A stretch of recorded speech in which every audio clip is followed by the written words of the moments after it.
ലോകത്തെ ഏറ്റവും തെറ്റായ തീരുമാനമെടുത്ത് കുപ്രസിദ്ധി ആർജിച്ചയാളാണ് ഉക്രൈൻ പ്രസിഡന്റ് വ്ളാഡിമിർ സെലൻസ്കി. അമേരിക്കയുടെ വാക്കുകേട്ട് റഷ്യയുമായി യുദ്ധത്തിന് പുറപ്പെട്ട ഉക്രൈൻ ഇപ്പോൾ അക്ഷരാർത്ഥത്തിൽ പെട്ടിരിക്കുന്ന അവസ്ഥയാണ്. എങ്ങനെയെങ്കിലും റഷ്യയുമായി ചേർന്ന് ഈ യുദ്ധമൊന്ന് ഒത്തുതീർപ്പാക്കി തരണം എന്ന ലോകരാഷ്ട്രങ്ങളോടും നാറ്റോയോടും അഭ്യർത്ഥിച്ചിരിക്കുകയാണിപ്പോൾ വ്ളാഡിമിർ സെലൻസ്കി. ഞങ്ങൾ ഒരു തകർച്ചയുടെ മട്ടിലാണ്. ഒന്നുകിൽ ഞങ്ങൾക്ക് ആയുധങ്ങൾ വേണം. അത് ഞങ്ങൾക്ക് നൽകാൻ ലോകരാജ്യങ്ങൾ തയ്യാറല്ലെങ്കിൽ ഞങ്ങളുടെ രാജ്യത്ത് സ്വന്തമായി ആയുധങ്ങൾ വികസിപ്പിക്കുവാൻ ഞങ്ങൾ തയ്യാറാണ്. പക്ഷേ അതിന് വലിയ പണവും ആവശ്യമുണ്ട്. അതും നൽകി തങ്ങളെ സഹായിക്കണം എന്നാണ് ഇപ്പോൾ ഉക്രൈൻ പ്രസിഡന്റ് വ്ളാഡിമിർ സെലൻസ്കി നാറ്റോയോടും ലോകരാഷ്ട്രങ്ങളോടുമെല്ലാം അഭ്യർത്ഥിച്ചിരിക്കുന്നത്. ജർമ്മനിയിലെ റാംസ്റ്റീൻ എയർബേസിൽ US പ്രതിരോധ സെക്രട്ടറി ലോയിഡ് ഓസ്റ്റിനുമായി നടത്തിയ കൂടിക്കാഴ്ചയിലാണ് അദ്ദേഹം തന്റെ അഭ്യർത്ഥന നടത്തിയത്. കീവിന്റെ സമാധാന വ്യവസ്ഥകൾ അംഗീകരിക്കാൻ റഷ്യയെ സമ്മർദ്ദത്തിലാക്കണമെന്ന് നാറ്റോ രാജ്യങ്ങളോട് അദ്ദേഹം അഭ്യർത്ഥിച്ചിട്ടുണ്ട്. ഉക്രൈനിയൻ മണ്ണിൽ ഡ്രോണുകളും മിസൈലുകളും ഉൾപ്പെടെയുള്ള ആയുധങ്ങൾ സംയുക്തമായി നിർമ്മിക്കാൻ സഹായിക്കണമെന്നും സെലൻസ്കി പാശ്ചാത്യ രാജ്യങ്ങളോട് അഭ്യർത്ഥിച്ചു. ഇത് നേടുന്നതിന് ഞങ്ങൾക്ക് വലിയ ഫണ്ടിങ്ങും ആവശ്യമാണ്. ഈ യുദ്ധം അവസാനിപ്പിക്കാൻ ഞങ്ങളെ സഹായിക്കുന്ന എല്ലാം വേഗത്തിൽ നിർമ്മിക്കാൻ ഞങ്ങൾ തയ്യാറാണ്. അതായത് യഥാർത്ഥ സമാധാനത്തിനായി റഷ്യയിൽ നിർണായകമായ ആക്രമണങ്ങൾ നടത്തി റഷ്യയെ പ്രതിരോധത്തിലാക്കാൻ തങ്ങൾക്ക് കഴിയും എന്നാണ് സെലൻസ്കി തന്റെ വെബ്സൈറ്റിൽ പിന്നീട് ഇതുമായി ബന്ധപ്പെട്ട വിശദീകരണത്തിൽ വ്യക്തമാക്കിയത്. കഴിഞ്ഞ കുറച്ച് ദിവസങ്ങളായി ഉക്രൈനിൽ റഷ്യ വലിയ തരത്തിലുള്ള ആക്രമണങ്ങളാണ് നടത്തിക്കൊണ്ടിരിക്കുന്നത്. റഷ്യയുടെ പടിഞ്ഞാറൻ മേഖലയിലേക്ക് 1000-ലധികം ഉക്രൈൻ സൈനികർ കടന്നു എന്ന വാർത്തയ്ക്ക് പിന്നാലെ ഉക്രൈൻ നഗരങ്ങളിൽ വലിയ രീതിയിലുള്ള മിസൈൽ, ഷെൽ, ഡ്രോൺ ആക്രമണങ്ങളാണ് റഷ്യ നടത്തിക്കൊണ്ടിരുന്നത്.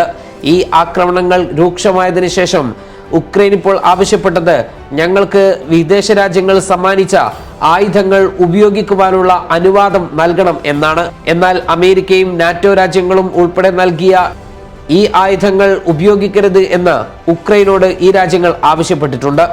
കാരണം ഏത് രാജ്യത്തിന്റെ ആയുധങ്ങളാണോ തങ്ങളുടെ മണ്ണിൽ പതിയുന്നത് ആ രാജ്യത്തിനെതിരെ തങ്ങൾ യുദ്ധം പ്രഖ്യാപിക്കുമെന്ന് റഷ്യ അസന്ദിഗ്ധമായി പ്രഖ്യാപിച്ചതാണ്. അതുകൊണ്ട് തന്നെ ഉപയോഗിക്കാൻ കഴിയാത്ത ആയുധങ്ങൾ കൊണ്ട് തങ്ങൾക്ക് എന്ത് പ്രയോജനം എന്ന രീതിയിലാണ് ഉക്രൈൻ ഇപ്പോൾ നിൽക്കുന്നത്. അതുകൊണ്ട് തന്നെയാണ് സ്വന്തം മണ്ണിൽ ആയുധങ്ങൾ നിർമ്മിക്കുവാനുള്ള അനുവാദവും അതിനായി വലിയ ഫണ്ടിങ്ങും വേണമെന്ന് വ്ളാഡിമിർ സെലൻസ്കി ഇപ്പോൾ ആവശ്യപ്പെട്ടിരിക്കുന്നത്. S-300 എന്ന ഉപരിതല വിമാനവേദ മിസൈൽ സംവിധാനത്തിനും R-27 എയർ ടു എയർ മിസൈലിനും പകരമായി രൂപകൽപ്പന ചെയ്യുന്നതിനും നിർമ്മിക്കുന്നതിനും അമേരിക്ക ഉക്രൈനുമായി ചേർന്ന് പ്രവർത്തിക്കണം എന്നും അദ്ദേഹം ആവശ്യപ്പെട്ടിട്ടുണ്ട്. ഡ്രോണുകളും ഇലക്ട്രോണിക് യുദ്ധ സംവിധാനങ്ങളും നിർമ്മിക്കാൻ ഉക്രൈനെ അനുവദിക്കുന്നതിന് നിർണായകമായ കാര്യങ്ങൾ വാങ്ങാൻ അമേരിക്ക $200 മില്യൺ നീക്കിവെച്ചിട്ടുണ്ട് എന്നും അദ്ദേഹം ചർച്ചയിൽ പറഞ്ഞു. കഴിഞ്ഞ കുറെ മാസങ്ങളിൽ ഉക്രൈൻ യുദ്ധക്കളത്തിൽ നിരവധി തിരിച്ചടികൾ നേരിടുകയാണ്. റഷ്യൻ സൈന്യം ഡോൺബാസിൽ സ്ഥിരമായി നേട്ടമുണ്ടാക്കുകയും പ്രോക്രോവ്സ് നഗരത്തിലേക്ക് മുന്നേറുകയും ചെയ്യുന്നുണ്ട്. ഇതിന് തടയിടാൻ തങ്ങൾക്ക് കഴിയുന്നില്ല.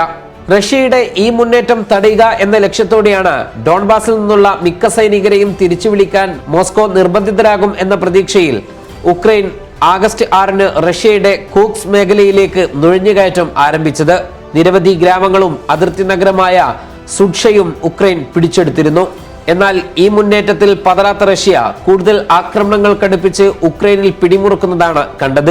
റഷ്യയിലേക്ക് നുഴഞ്ഞു കയറാൻ ഉക്രൈൻ അയച്ചത് തങ്ങളുടെ സൈന്യത്തിലെ തന്നെ ഏറ്റവും ശക്തരായ ടീമിനെയാണ്.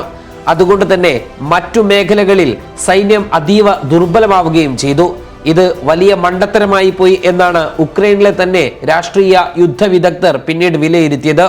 അതേസമയം ഉക്രൈനിൽ തങ്ങൾ നടത്തുന്നത് രൂക്ഷമായ ആക്രമണമല്ല എന്നും സാധാരണഗതിയിൽ തങ്ങൾ നടത്തുന്ന ആക്രമണം നടത്തുക മാത്രമാണ് ചെയ്യുന്നത് എന്നുമാണ് റഷ്യൻ പ്രസിഡന്റ് വ്ളാഡിമിർ പുടിൻ വ്യക്തമാക്കിയത്.